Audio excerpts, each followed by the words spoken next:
नमस्कार आप सभी को। स्वागत है आपका हमारे इस प्लेटफॉर्म पर।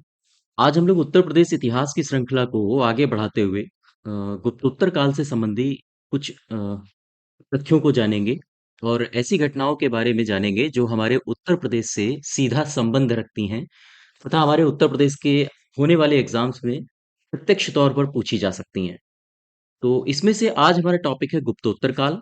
जैसा कि आपको पता होगा हम लोग गुप्त काल को पढ़ चुके हैं और गुप्तोत्तर काल के बाद थानेश्वर का वर्धन वंश और इसके बाद इन दोनों विषयों पर आधारित कुछ पुराने ईयर्स में पूछे गए प्रश्न, उनको देखेंगे कैसे-कैसे आयोग प्रश्नों को बनाता है।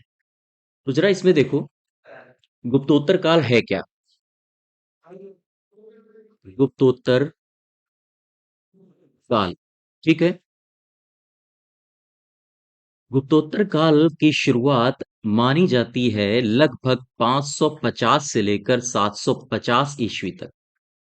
ये वो दौर था जब गुप्त साम्राज्य का पतन हो चुका था और भारत की राजनीति में पुनः एक परिवर्तन आ रहा था। विकेंद्रीकरण और विभाजन की जो प्रवृत्तियां थीं वो भी हावी हो रही थीं। इस स्थिति में जो गुप्तोत्तर काल था उसमें कई सारे छोटी-छोटी क्षेत्रीय जो राज्य थे वो फिर से अस्तित्व में आ रहे थे और उन्हीं में से एक राज्य अस्तित्व में आएगा जो जिसे हम कहेंगे कन्नौज। और आज अगर देखा जाए तो हम लोग कन्नौज के ही इतिहास के बारे में जानेंगे और इस कन्नौज के बारे में आप जानते होंगे आजकल इसे इत्र का शहर भी कहा जाता है। ठीक है, तो इसके बारे में हमने अपने ही नोट्स से एक स्लाइड बनाई है जिसमें उस समय के कन्नौज की स्थिति और उसके आसपास के जो भी राज्य थे उन राज्यों की स्थिति के बारे में हमने यहाँ पर दर्शाया है। तो जरा देखो, एक नज़र डाल लेते हैं कन्नौज है क्या? कहाँ था? उसके आस-पास कौन-कौन से साम्राज्य थे? और उन साम्राज्यों में किन-किन राजाओं की स्थिति थी? और कैसी स्थिति थी? क्या वो कमज़ोर थे? कौन से कन्नौज की तरफ ज़्यादा हावी हो रहे थे आक्रमण करने के लिए? इन सब तथ्यों के बारे में एक सरसरी नज़र डाल लेते हैं। ये जो शहर आप देख रहे हो, ये पूरा का पूरा उत्तर प्रदेश, इसमें ये जो ऊपर वाला भाग हालाँकि कन्नौज भी ये इसपे गलत ड्रा हुआ है। कन्नौज यहाँ पर होना चाहिए। तो आप इस जो ये फिगर है, इसे आप यहाँ पर देखो। उस समय कन्नौज जो ये वाला एरिया था अपना उत्तर प्रदेश का, यहाँ पर मौखरी वंश का शासन था। जिस समय अपने उत्तर प्रदेश में कन्नौज में मौखरी वंश चल रहा था, उसी समय हरियाणा में थानेश्वर हरियाणा के थानेश्वर में वर्धन वंश का बोलबाला था। यहाँ का शासक प्रभाकर वर्धन था, जबकि कन्नौज का जो शासक था, वो ग्रहवर्मा था। ये मौखरी वंश से संबंधित था। यही नहीं, अब आप ज़रा अपने उत्तर प्रदेश में और मध्य प्रदेश के आसपास पाटलिपुत्र से इस क्षेत्र में आओ, तो यहाँ जो गुप्त वंश का पतन हो रहा था, वो उत्तर गुप्त वंश ये शेष बचा था, जिसका शासक था देवगुप्त। इस एरिया में वो निवास कर रहा था। ठीक है? जब आप असम की तरफ जाओगे, तो वहाँ पर असम का भास्कर वर्मन साम्राज्य में था। और असम को आपको पता ही होगा पुराना नाम कामरूप है। इसे कामरूप प्रांत का जो भास्कर वर्मन था वो शासन कर रहा था। ये कहीं न कहीं ये सारे के सारे जितने भी राजाओं के मैं नाम ले रहा हूँ ये कन्नौज पर अपना प्रभाव डालेंगे। सभी की लालसा होती है कि उस समय का जो धनाढ्य शहर था जिसे महोदय श्री कहा जाता था अर्थात कन्नौज उसको सब जीतना चाहेंगे। और इधर ये गुजरात की तरफ अगर आप बढ़ोगे तो यहाँ वल्लभी यानी मैत्रेय वंश का शासन था जिसका शासक था ध्रुवसेन द्वितीय। ये दक्षिण में चालुक्य वंश थे जिनमें पुलकेशिन द्वितीय का नाम आपने सुना होगा। और सबसे खास बात बंगाल का शासक शशांक जो पूरी तरह से प्रत्यक्षता हमारे कन्नौज को प्रभावित करेगा। और यही वो शशांक है जिसको मारने के लिए हर्षवर्धन पूरा जीवन लगा देता है।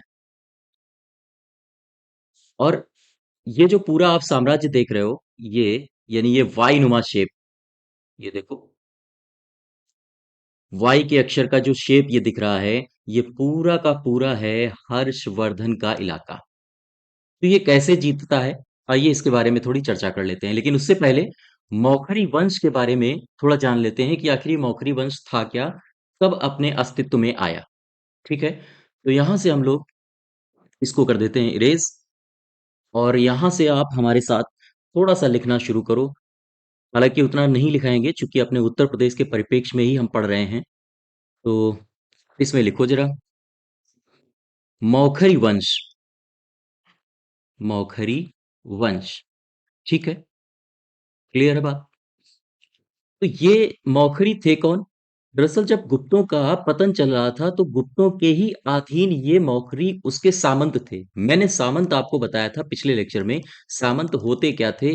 सामंत वो वर्ग था जो राजा के अधीन छोटे छोटे टुकड़ों पर राज करता था।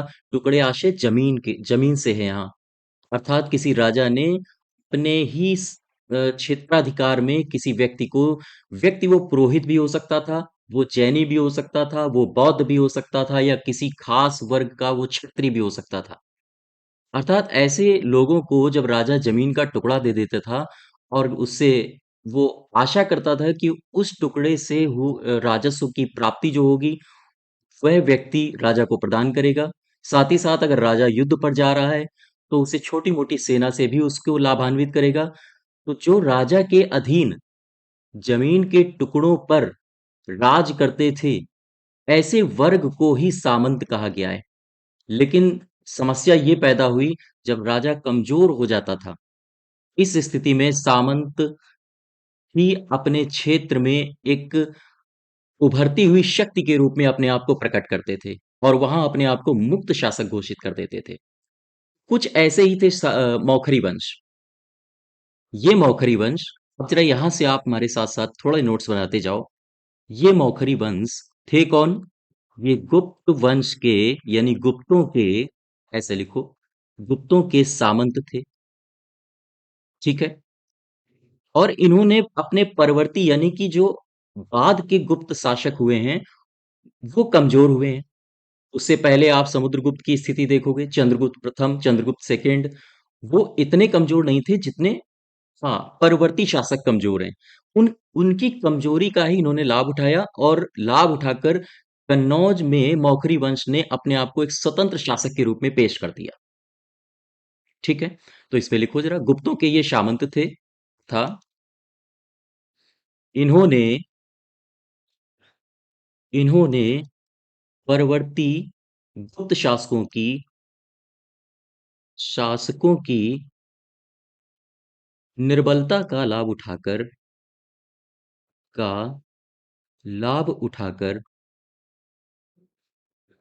अ, कन्नौज में एक स्वतंत्र शासन घोषित कर दिया या स्वतंत्र राज्य स्थापित कर लिया। स्वतंत्र राज्य स्थापित कर लिया।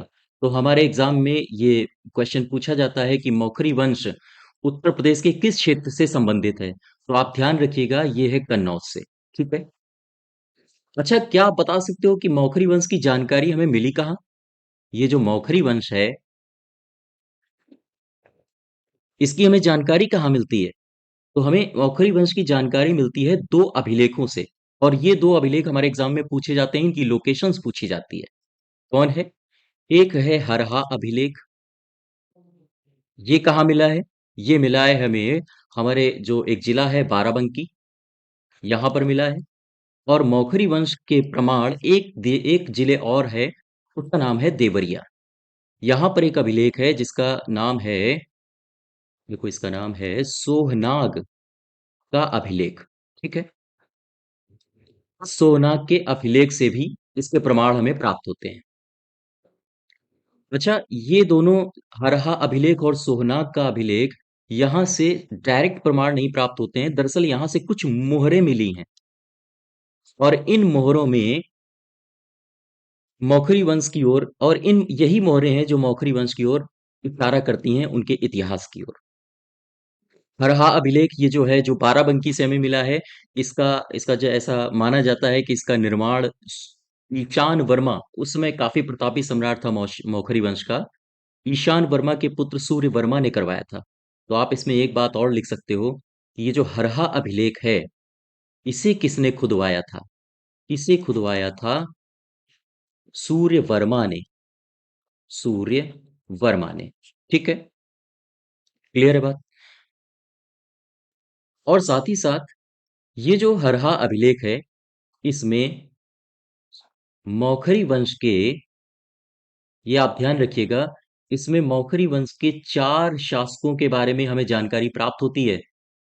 4 शासकों के बारे में आपसे एग्जाम में पूछ सकता है कि मौखरी लेख के अनुसार, अ, ये हरहा लेख के अनुसार मौखरी वंश का निम्न में से शासक कौन सा है या कौन सा नहीं है। तो आपको ये 4 शासक आपको ध्यान रखने हैं। 4 शासकों के बारे में इसमें क्या मिलती है, जानकारी मिलती है। ठीक है, क्लियर है। कौन कौन से हैं ये शासक, जरा इसके बारे में भी जान लेते हैं। पहले नंबर पर है, इसका नाम है हरिवर्मा। ये प्रारंभिक 4 शासक हैं। इसका नाम है हरिवर्मा। दूसरा, दूसरे का नाम है आदित्य वर्मा। ठीक है, और तीसरा है, इसका नाम है ईश्वर वर्मा, यानी सभी वर्मा हैं। और चौथा है ईशान वर्मा। इन 4 शासकों के बारे में हमें जानकारी मिलती है हरहा अभिलेख से। क्लियर है बात। हरहा अभिलेख मिला कहाँ से, बाराबंकी से। और सोहनाग का अभिलेख ये कहाँ से मिला है, देवरिया से। ठीक है, और इन दोनों अभिलेखों से किसकी जानकारी प्राप्त होती है, कन्नौज के मौखरी वंश से। ये बातें आप ध्यान रखोगे और एक जगह नोट करिएगा। हमारे उत्तर प्रदेश से संबंधित है, इसलिए एग्जाम में पूछी जा सकती है। फिर से देखो एक बार, मौखरी वंश थे कौन। दरअसल ये गुप्तों के सामंत थे। जब गुप्तों की वंशावली में कमजोर शासक आने शुरू हो गए, तो उनकी निर्बलता का लाभ उठा के कन्नौज में एक नया स्वतंत्र राज्य स्थापित हुआ है, और वो हुआ है मौखरी वंशों का। ठीक है, और इनके बारे में हमें जानकारी इन 2 अभिलेखों से प्राप्त होती है, जिसमें हरहा अभिलेख ज्यादा महत्वपूर्ण है, क्योंकि इसका निर्माण एक तो सूर्य वर्मा ने करवाया, ये, और दूसरा, इस मौखरी वंश से प्रारंभिक 4 मौखरी शासकों के बारे में जानकारी मिलती है, जिनके नाम है हरिवर्मा, आदित्य वर्मा, ईश्वर वर्मा और ईशान वर्मा। ठीक है, अब जरा आगे बढ़ते हैं और इसके बारे में कुछ और तथ्य देखो। वहीं अगर आपसे पूछेगा, चूंकि उत्तर प्रदेश से संबंधित जानकारियां हैं, आपसे अगर पूछे, नोट बना के लिखो कि मौखरी वंश का सबसे प्रतापी शासक कौन था। सबसे प्रतापी शासक था इनका, इसका नाम है, इसका नाम मिलता है हमें सर्ववर्मा। ठीक है, और ये प्रतापी किन मायनों में था, आखिर कुछ तो किया होगा ऐसा इसने, जिसके बारे में इतिहास में इतिहासकार इसे सबसे शानदार राजा मानते हैं मौखरी वंश का। तो इसने अपने साम्राज्य में, यानी जो कन्नौज का साम्राज्य था, उसने इसने अपने साम्राज्य में मगध तक को मिला लिया था। मगध को मिला लिया था। आप सोच के देखो, इतना बड़ा साम्राज्य मगध, जहां चंद्रगुप्त मौर्य जैसे शासकों का पूरा का पूरा आधिपत्य रहा है। अशोक जैसे शासकों ने वहां पर राज किया है। उस मगध को भी एक समय जब वो कमजोर हुआ, तो उसे कन्नौज जैसे छोटे साम्राज्य में मिलाने का श्रेय भी सर्ववर्मा को जाता है। ठीक है, सर्ववर्मा के बाद एक इसी वंश का शासक हुआ है, सर्ववर्मा के बाद, जिसका नाम है अवंती वर्मा। अवंती वर्मा।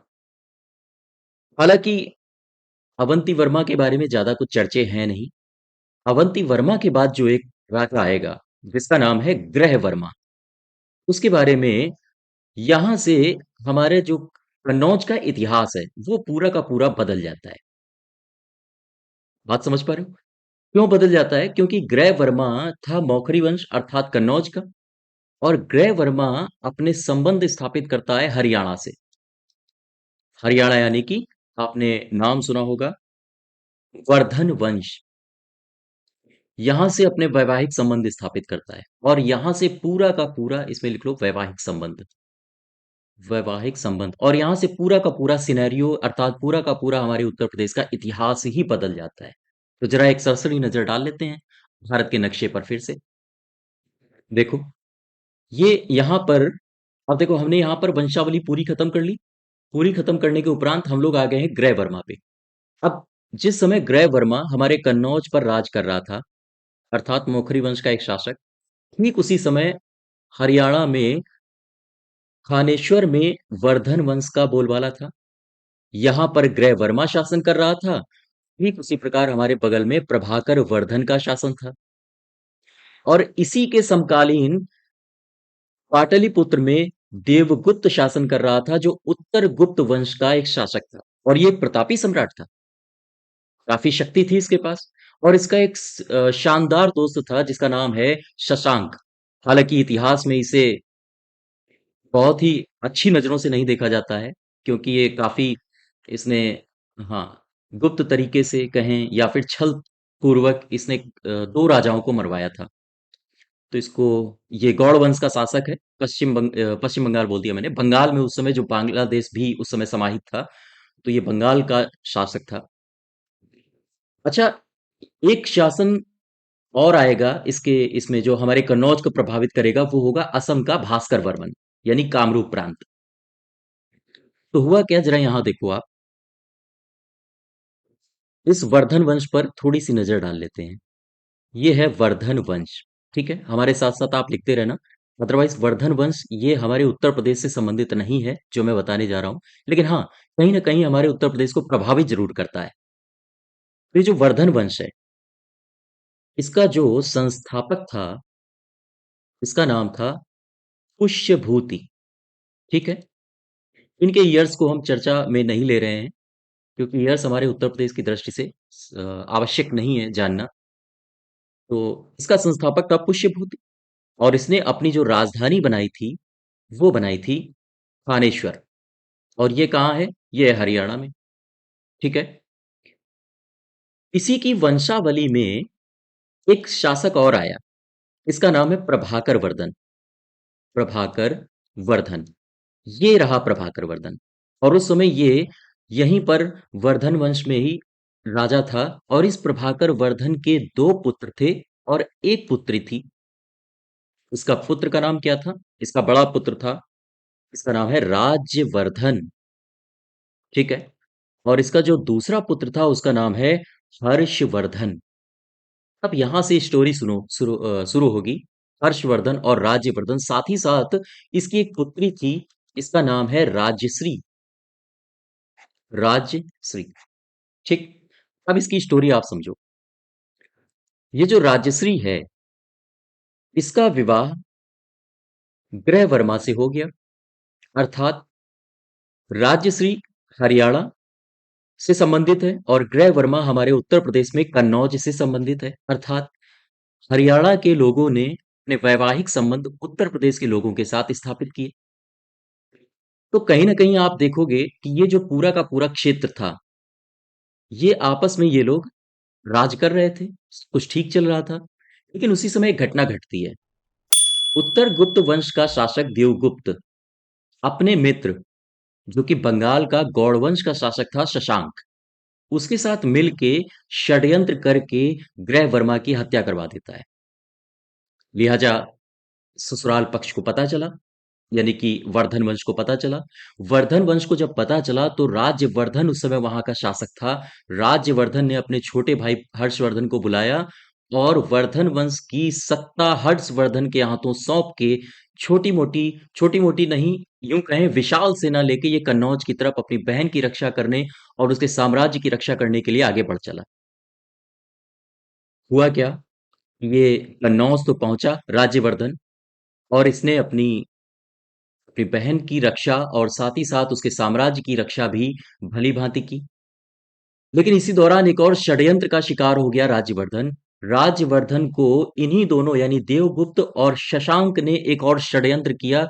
इन्होंने कहा, राज्यवर्धन से एक एक बुलावा भिजवाया और राज्यवर्धन से कहा, देखिए हमारे और इस राज्य के जो संबंध हैं, मैं उनकी, इस राज्य के संबंधों में आई मैं उनकी खटास को समाप्त करना चाहता हूं। और साथ ही साथ मैं चाहता हूं कि आपसे हमारे वैवाहिक संबंध भी स्थापित हों।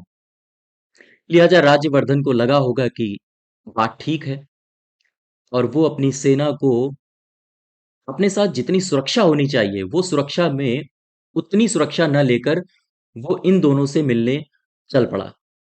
इसी का फायदा उठा के देवगुप्त और शशांक ने राज्यवर्धन की भी हत्या करवा दी। अब दो लोग मारे जा चुके थे। एक तो कन्नौज का शासक ग्रहवर्मा, और कन्नौज की सुरक्षा में आया राज्यवर्धन, वो भी मारा जा चुका था। खैर, जब इन दोनों की घटनाएं राजश्री को पता चली तो राजश्री ने सोचा होगा कि अब जीकर फायदा ही क्या है, और वो भाग खड़ी हुई विंध्य के जंगलों में आत्महत्या करने के लिए। हर्षवर्धन को पता चला होगा कि ऐसा ऐसा कांड हो गया है, तो हर्षवर्धन अपने राज्य में बची हुई सेना लेकर ठीक ठीक कन्नौज भाग खड़ा हुआ, ताकि वो अपनी सिस्टर यानी अपनी बहन की रक्षा कर सके और साथ ही साथ कन्नौज की भी सीमाओं की सुरक्षा कर सके। और हर्षवर्धन छोटी जो बची खुची सेना थी, उसके साथ वो कन्नौज आ धमका। जब वो कन्नौज आया तो उसने देखा इसकी सिस्टर थी नहीं, वो निकल चुकी थी। और ऐसी स्थिति में हर्षवर्धन ने अपने ममेरे भाई, जिसका नाम है भांडी, इसका नाम पूछा जाता है आपसे। हालांकि ये सब हम लोग उत्तर प्रदेश के इतिहास में नहीं, जो हम लोग इतिहास का विस्तृत अध्ययन करेंगे तब इन सब के बारे में चर्चा करेंगे। उसने अपने ममेरे भाई भांडी को बुलाया और बोला कि देखो, इस डायरेक्शन में सिस्टर गई हैं यानी बहन गई हैं, उनको खोज के लाओ। भांडी जाता है विंध्य के जंगलों में, खोजता है और वो खोज के लाता है जब वो ठीक आत्मदाह यानी कि मृत्यु का वर्ण करने ही वाली थी। राजश्री को भांडी खोज के लाता है, हर्षवर्धन के सामने पेश करता है। हर्षवर्धन कहते हैं अभी कुछ खत्म नहीं हुआ है, आप साम्राज्य संभालिए और मैं बाकी देखता हूँ। लिहाजा राजश्री ने इस साम्राज्य संभालने से भी मना कर दिया, और ये प्रस्ताव रखा कि आप ही कन्नौज का साम्राज्य संभालें। यानी हर्षवर्धन से ये प्रस्ताव रखा कि अब कुछ बचा तो है नहीं, मैं जिंदा रहे आती हूँ चूंकि अपनी प्रजा के लिए मैं जीवित रह जाती हूँ, लेकिन हाँ, साम्राज्य मैं नहीं संभालूंगी, साम्राज्य आप ही संभालिए। और यहां से हर्षवर्धन का एक उत्थान शुरू होता है। हर्षवर्धन अभी तक न सिर्फ थानेश्वर का राजा था हरियाणा में, बल्कि अब यहां से एक नया दौर शुरू होगा जब हर्षवर्धन को कन्नौज भी मिल जाएगा। और हर्षवर्धन, ये पूरा का पूरा साम्राज्य हर्षवर्धन के हाथों में होगा। और हर्षवर्धन इसके बाद अपनी राजधानी थानेश्वर से कन्नौज भी स्थापित कर देता है। और कन्नौज हर्षवर्धन के समय इतना शक्तिशाली साम्राज्य हो जाता है, इतना शक्तिशाली एरिया हो जाता है कि कन्नौज को महोदय श्री के नाम से भी पुकारा जाने लगता है।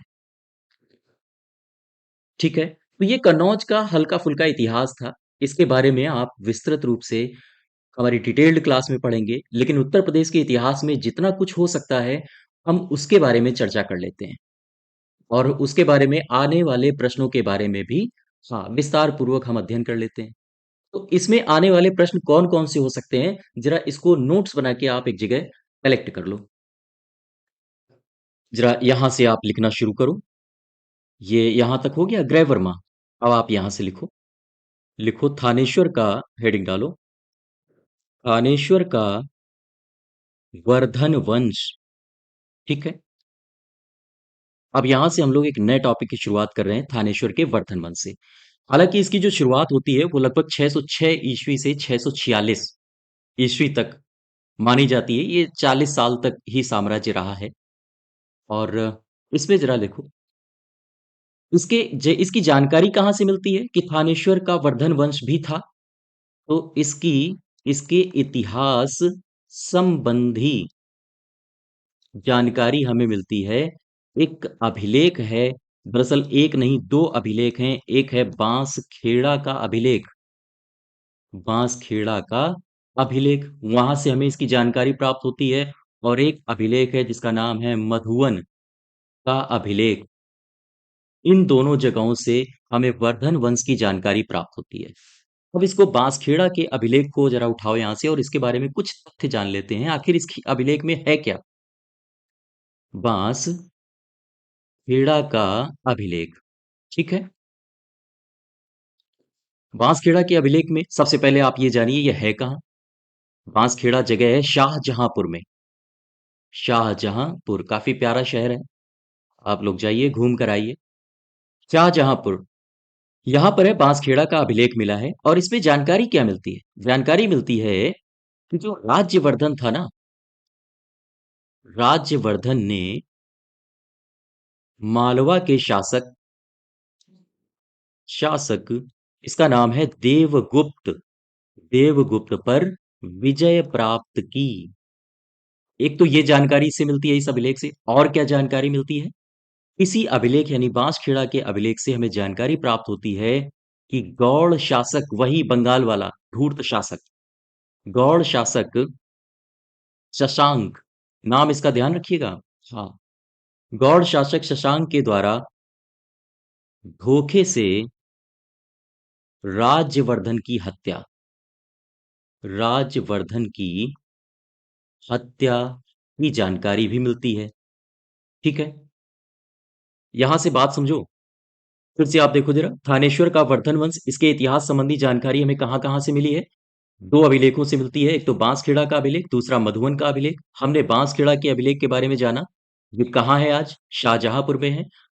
इसमें कौन कौन सी जानकारियां प्राप्त होती हैं इस अभिलेख से हमें? राज्यवर्धन ने मालवा के शासक देवगुप्त को हराया था। और दूसरी जानकारी मिलती है कि शशांक जो कि गौड़ साम्राज्य का शासक था, बंगाल का शासक था, उसने धोखे से राज्यवर्धन की भी हत्या कर दी थी। क्लियर है बात? समझ पाए आप लोग? अब इसमें दूसरा अभिलेख उठाओ, जिसका नाम है मधुवन का अभिलेख। लिखो जरा, मधुवन का अभिलेख। ठीक है, मधुवन के अभिलेख से क्या जानकारी मिलती है? ये है कहाँ, पहले आप ये जानो। उत्तर प्रदेश में मऊ, यहाँ पर इसको खोजा गया है, इसको पाया गया है। और इससे क्या जानकारी प्राप्त होती है? जानकारी हमें ये मिलती है कि हर्ष द्वारा श्रावस्ती भुक्ति, भुक्ति कहते थे उस समय क्षेत्र को, जैसे जेजाक भुक्ति बुंदेलखंड को कहा जाता था। हाँ, तो भुक्ति एक क्षेत्र होता था। तो हर्ष द्वारा श्रावस्ती भुक्ति के एक गांव है जिसका नाम है सोमकुंड, सोमकुंडा, सोमकुंडा नामक ग्राम को दान में देने का क्या मिला है? विवरण प्राप्त हुआ है। ठीक है, फिर से समझो, मधुवन का अभिलेख कहाँ से मिला है? मऊ से। इसके संबंध में किसकी जानकारी प्राप्त होती है? थानेश्वर के वर्धन वंश की जानकारी। और क्या जानकारी मिलती है? इसमें जानकारी मिलती है कि हर्ष के द्वारा श्रावस्ती, यानी श्रावस्ती जो क्षेत्र था, श्रावस्ती प्रांत था, वहां के सोमाकुंड नामक गांव को हर्ष ने दान दिया था, हर्षवर्धन ने। ठीक है, हर्षवर्धन काफी दानी था। इसके दान की चर्चा बहुत जोरों शोरों पर हुई है, इतिहासकारों ने करी है। और इसके बारे में हम लोग अभी चर्चा भी करेंगे। अच्छा, जो ये वर्धन वंश था, इसका सबसे जो प्रतापी सम्राट था, वो कौन था? वो यही था, हर्षवर्धन। ठीक है, अब हर्षवर्धन के बारे में दो चार बातें जान लेते हैं। ये जो हर्षवर्धन है, इसने ये दरअसल अपने कन्नौज में, ये अपने क्षेत्र पूछे जाते हैं, इनको याद रखिएगा, कन्नौज और प्रयाग, ये दो क्षेत्र हैं। जब हर्षवर्धन इन दोनों क्षेत्रों में बौद्ध सम्मेलन का आयोजन करवाया था, बौद्ध सम्मेलन का आयोजन। आपसे अगर पूछा जाए, या पूछा कई बार गया है एग्जाम में, कि हर्षवर्धन के द्वारा बौद्ध सम्मेलनों का आयोजन कहाँ कहाँ करवाया गया था, आप क्या बताओगे? ये है कन्नौज और प्रयाग। ठीक है, हर्षवर्धन के बारे में और भी चर्चाएं हैं। जैसे ये जो हर्षवर्धन है, ये अ, या हम इस प्रकार कहें कि हर्ष के काल में कन्नौज का जो चतुर्दिक विकास हुआ है, चारों दिशाओं में जो विकास हुआ है, चारों दिशाओं में इसकी अ, इसके इसके चर्चे फैले हैं। यानी कन्नौज का जो चतुर्दिक विकास हुआ है, और इसकी समृद्धि के कारण कन्नौज को ही क्या कहा गया है? कन्नौज को कहा गया है महोदय नगर। ठीक है, या महोदया भी कहा गया है। आप ऐसे समझो, हर्षवर्धन के ही काल में कन्नौज का चतुर्दिक विकास हुआ, साथ ही साथ इसकी बढ़ती हुई समृद्धि के कारण इसे महोदय नगर या महोदया के नाम से भी जाना गया। ठीक है, हालांकि जो गौड़ वंश का शासक था, जिसका नाम शशांक था, चंद्रगुप्त बोल दिया, क्षमा करिए, हर्षवर्धन ने शशांक को पराजित करने के कई प्रयास किए, लेकिन परास्त कर नहीं पाया, बंगाल को ये जीत नहीं पाया। जीते जी शशांक के। जब शशांक मर जाएगा, उसके बाद हर्षवर्धन, आप यहाँ जरा स्लाइड से देखो एक, ये जो हर्षवर्धन है, ये वाला क्षेत्र, और ये है इसका बंगाल, गौड़। तो जब शशांक की मृत्यु हो जाएगी, तो हर्षवर्धन ये जो कामरूप यानी असम का भास्कर वर्मन है, इसके साथ एक करार करेगा और कहेगा कि अब चलो बंगाल को जीतते हैं, लेकिन भास्कर वर्मन हर्षवर्धन के सामने एक शर्त रखेगा कि हाँ ठीक है, मैं आपकी मदद तो करूंगा बंगाल को जीतने में, लेकिन आधा बंगाल मुझे चाहिए। और आप देख रहे होंगे ये हल्की सी पट्टी बनी है, जब बंगाल को जीत लेता है तो ये आधा बंगाल ले जाता है, हाँ ये भास्कर वर्मन, और आधा बंगाल ले जाता है हर्षवर्धन। बात समझ पाए? तो जीते जी जब तक शशांक जिंदा रहा है, हर्षवर्धन जीत नहीं पाया बंगाल को। ठीक है। अब जरा इसमें कुछ बातें और हैं जो हर्षवर्धन से संबंधित एग्जाम में पूछ ली जाएंगी, और हमें इन बातों का ध्यान भी रखना है। ठीक है। तो यहां से अब ये फैक्चुअल डेटा है, इनको आपको याद करिए, नोट करिए।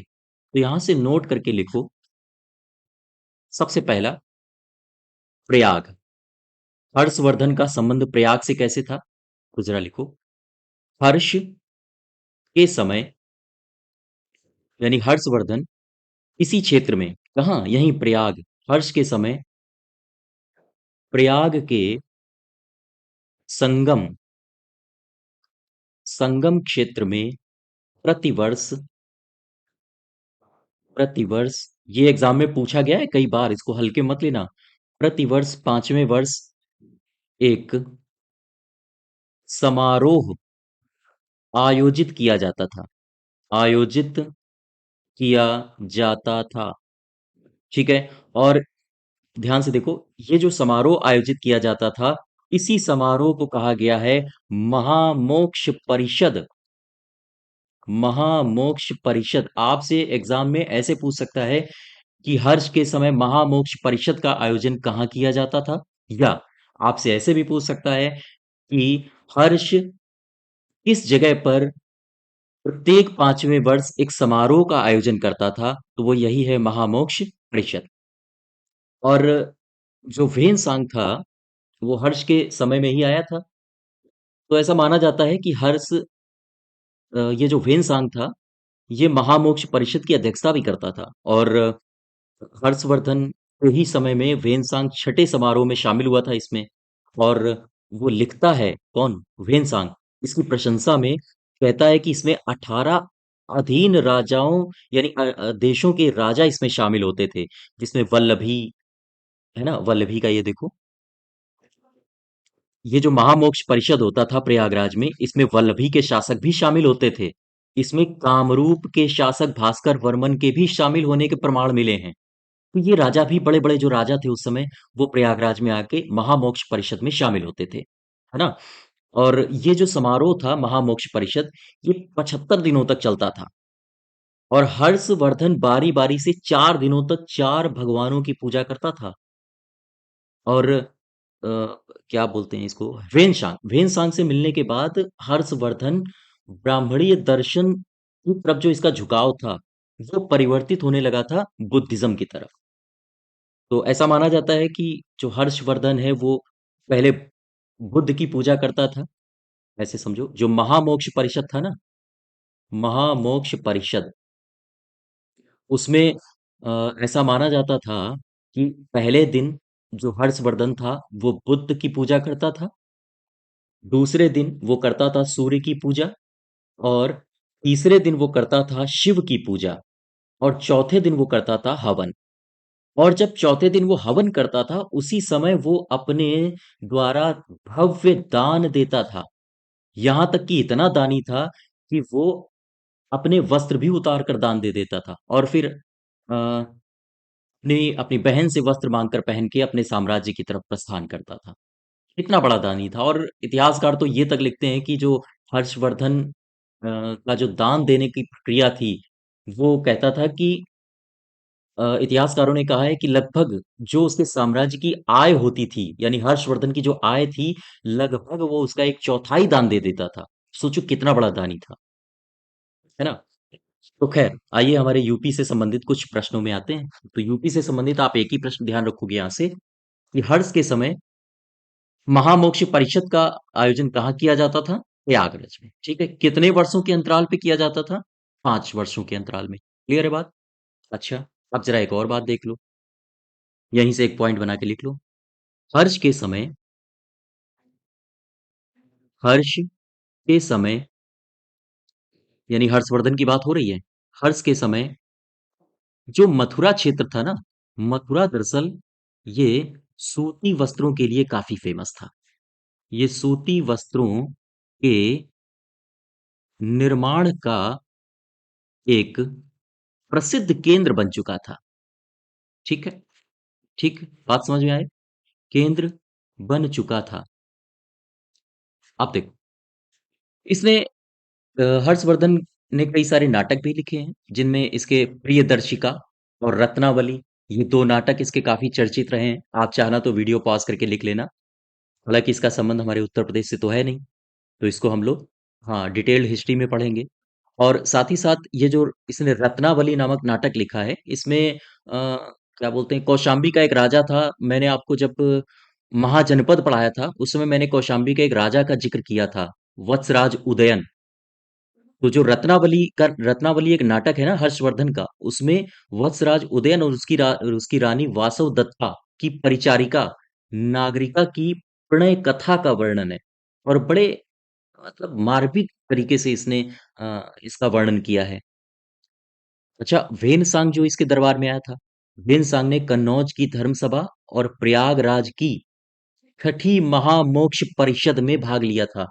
इसको आप लिख लो, क्योंकि ये हमारे उत्तर प्रदेश से संबंधित है। लिखो जरा। वेनसांग ने कन्नौज की धर्मसभा और साथ ही साथ प्रयागराज की जो छठी महामोक्ष परिषद हुआ था, महामोक्ष परिषद में इसने क्या किया था? इसने भाग लिया था। ठीक है। ऐसा माना जाता है कि वेनसांग को हर्षवर्धन ने काफी ऊंची जगह प्रदान की थी। ये नालंदा में पढ़ा था, और जब ये वहां से पढ़ के आया था तो ये हर्षवर्धन से मिला होगा, और हर्षवर्धन को इसने बौद्ध धर्म के बारे में बताया। साथ ही साथ हर्षवर्धन इससे इतना प्रभावित हुआ था वेनसांग से, कि इसके ही कहने पर वो शाम को प्रत्येक शाम को बौद्ध धर्म से संबंधित एक गोष्ठी का आयोजन करवाता था अपने साम्राज्य में। और तो इसी वजह से जो ब्राह्मणीय दर्शन था उस समय, यानी कि जो ब्राह्मण वर्ग था, वो काफी नाराज हो गया था, और ऐसा माना जाता है कि उन्होंने इस गोष्ठी को बंद करवाने के लिए काफी जतन भी किए थे। वो हाँ, जिसका प्रत्यक्ष प्रभाव राज सिंहासन पर भी पड़ा था। तो खैर, इसकी चर्चा हम लोग आगे करेंगे। ये अपने उत्तर प्रदेश से संबंधित नहीं है। अब देखो, यहां तक क्लियर हो गई बात हर्षवर्धन की। तो हर्षवर्धन से इतनी जानकारी थी जो हमारे उत्तर प्रदेश से संबंधित थी। ठीक है। तो यहां से एक बार फिर से आप रिवीजन कर लो हर्षवर्धन की। हर्षवर्धन क्या करता था? इसके समय में कन्नौज और प्रयाग में बौद्ध सम्मेलन का आयोजन किया गया था। साथ ही साथ कन्नौज का जो विकास हुआ था, इसकी समृद्धि के कारण कन्नौज को महोदय नगर या महोदय श्री के नाम से भी जाना गया, जो कि हर्षवर्धन के समय में ही संभव हुआ था। और हर्ष के समय में प्रयाग में महामोक्ष परिषद का आयोजन कराया जाता था, जो कि प्रत्येक 5 वर्ष में होता था। साथ ही साथ हर्ष के समय में जो मथुरा था, वो सूती वस्त्रों का एक प्रमुख केंद्र बन के उभरा था। और वेनसांग जो कि कन्नौज की धर्म सभा और साथ ही साथ प्रयाग की जो छठी महामोक्ष परिषद थी, उसमें इसने भाग लिया था। तो ये अपने नोट्स बना के हाँ लिखते जाना उत्तर प्रदेश से संबंधित बातों में। अच्छा, अब इसके बाद जरा यहाँ देखो, कन्नौज में जब वर्धन वंश का पतन हुआ, तो उसके बाद एक शासक उभर के सामने आया। यानी हर्ष की मृत्यु के बाद यहाँ का एक शासक उभर के सामने आया, जिसका नाम था यशोवर्मन। अब ये कन्नौज पर राज करेगा। तो हर्ष की मृत्यु के बाद लगभग लगभग यहाँ जो टाइम ड्यूरेशन है 75 साल, 75 साल तक ये कन्नौज के लिए बहुत ज्यादा हौच पौच भरा दिन रहा है। यानी हौच पौच भरे वर्ष रहे हैं। 75 वर्षों तक कन्नौज का इतिहास एकदम अंधकार में रहा है। और इसके पश्चात कन्नौज के राज सिंहासन पर सिंहासनारूढ़ होता है यशोवर्मन। और यशोवर्मन एक महत्वाकांक्षी शासक था, एक शक्तिशाली शासक था। और इसके बारे में जो जानकारी प्राप्त होती है वो एक कवि है वाकपति। वाकपति की जो प्राकृत भाषा में एक काव्य है गौड़ वहो, जरा इसको लिख लो, आप चाहना तो लिख लेना। ये जो वाकपति हैं, वाकपति की एक रचना है, किस भाषा में है? प्राकृत भाषा में। और इसका नाम है गौड़ वहो। इसमें सबसे पहली जानकारी मिलती है यशोवर्मन के बारे में। और यशोवर्मन के बारे में इसी में आपको वर्णन भी मिलता है। यशोवर्मन के समय में एक जरा यशोवर्मन को देख लो, हमारे कन्नौज से ही है यशोवर्मन। दो चार बातें हैं जो आपको पता होनी चाहिए। यशोवर्मन के समय एक चीनी यात्री आया था अपने कन्नौज। कौन था वो? वो था चीनी यात्री चाओ। चाओ, ये कन्नौज आया। तो आपसे यह भी पूछ सकता है कि कौन सा चीनी यात्री कन्नौज आया था यशोवर्मन के समय में? तो इसका नाम था चाओ। और यशोवर्मन के दरबार में एक संस्कृत के नाटककार थे। आपने नाम सुना होगा, नाटककार। और इनका नाम है भवभूति। ये काफी प्रसिद्ध संस्कृत के नाटककार थे। संस्कृत के नाटककार।